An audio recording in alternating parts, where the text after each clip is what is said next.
ഇനി അക്കാര്യത്തെ കുറിച്ച് ആലോചിക്കാനേ പാടില്ല.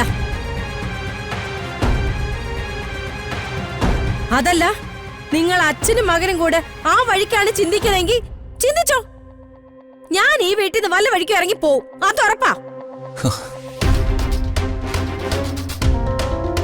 ആ കേന്ദ്രമന്ത്രി കുടുംബവും ഇന്ന് ഇങ്ങോട്ട് വരും. ഞാൻ പറയുന്ന മര്യാദയ്ക്ക് കേട്ടില്ലെങ്കിൽ അവരുടെ മുന്നിൽ വെച്ച് നാണം കെടുന്നത് ഞാനായിരിക്കും. അവൻ അനുസരിക്കും അമ്മേ. നമ്മൾ ആരെങ്കിലും നാണം കെടാൻ ഇവൻ സമ്മതിക്കോ? പ്രത്യേകിച്ച് അമ്മേ. അമ്മേ, ഞാൻ ഓഫീസിൽ പോവാതിരിക്കാം. പക്ഷേ അക്കൗണ്ട്സിലെ പല ഫയലുകളും ഞാൻ സൈൻ ചെയ്യേണ്ടതാ. അതിനാണോ വിഷമം? എടോ സ്വാമി, മാഡം, ഓഫീസിൽ പോയിട്ടേ ആ ഫയലൊക്കെ എടുത്തുകൊണ്ട് വന്ന് ഇവന് കൊടുക്ക്. ഓ ശരി മാഡം, ശരി. ഞാൻ ഇറങ്ങട്ടെ സാറേ? ആ, ഇന്ന് ഋതുവിനെ കാണാൻ പറ്റില്ലല്ലോ ദൈവമേ, എന്താ ചെയ്യാ?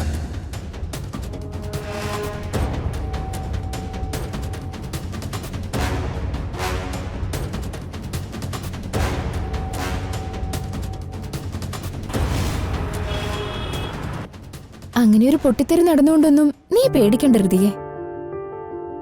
ഒരുപക്ഷെ നല്ലതിനാണെങ്കിലോ? മനസ്സിലായില്ല. എന്റെ ഒരു കണക്കുകൂട്ടൽ വെച്ച് നോക്കുമ്പോ രാജു സാറിന് നിന്നോട് എന്തെങ്കിലും വൈരാഗ്യം ഉണ്ടായിരുന്നെങ്കിൽ നിന്നെ ഒരിക്കലും ഇവിടെ ജോലിക്ക് എടുക്കില്ലായിരുന്നു. ജോലിക്കെടുത്തത് പക വീട്ടാനാണെന്നാ പറഞ്ഞത്. അപ്പോ വെറുതെ ഇരിക്കോ? നിനക്കത് വെറുതെ തോന്നും. നിന്റെ ഭർത്താവിന്റെ മനസ്സിനെ കുറിച്ച് നിനക്കല്ലാതെ മറ്റാർക്കെങ്കിലും പറയാൻ പറ്റുമോ? രാജു ശുദ്ധനും നല്ലവനുമായിരുന്നു, എന്നെ ജീവനായിരുന്നു. ആ നന്ദനം വന്ന് എന്റെ മനസ്സിങ്ങനെ കൊളമാക്കിയത്. ഞാൻ ആകെ ടെൻഷൻ അടിച്ച് നിന്നപ്പോഴാ അന്ന് രാജുവിനോട് എനിക്ക് അങ്ങനെയൊക്കെ പറയേണ്ടി വന്നത്. ഞാൻ പറയുന്നതേ, എങ്ങനെയെങ്കിലും ഒരു അവസരം ഉണ്ടാക്കിയെടുത്ത് നീ അന്ന് നടന്നതിന്റെ സത്യാവസ്ഥ രാജു സാറിന് പറഞ്ഞു മനസ്സിലാക്ക്. സാറിന്റെ ധാരണ തിരുത്ത്. ഇന്നെന്തായാലും അതിന് തന്നെയാ എന്റെ ഒരുക്കം. നിന്നെ ഫോൺ ചെയ്ത് നേരിട്ട് വരാൻ പറഞ്ഞത് അതിനാ. ഇതെല്ലാം പോസിറ്റീവായിട്ട് വരൂ ഋതികെ.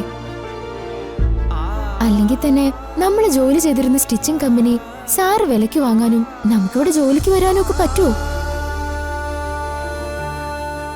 സാറേ, എന്താ സ്വാമി സാറിന് എന്നാ ഇന്ന് വലിയ ജാടാ? ജാടയൊന്നുമല്ല കുട്ടി, തലവേദനയാണ്.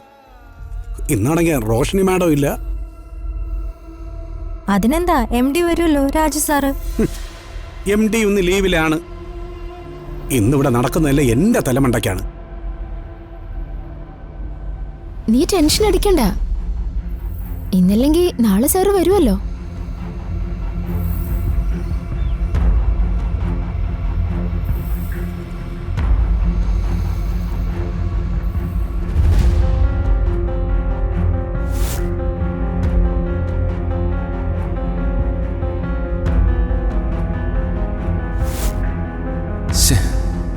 അമ്മ ഇങ്ങനെ കടുത്ത തീരുമാനങ്ങളൊക്കെ എടുത്താ എന്ത് ചെയ്യും? അമ്മയുടെ വാക്കുകൾ ധിക്കരിക്കാനും പറ്റില്ല.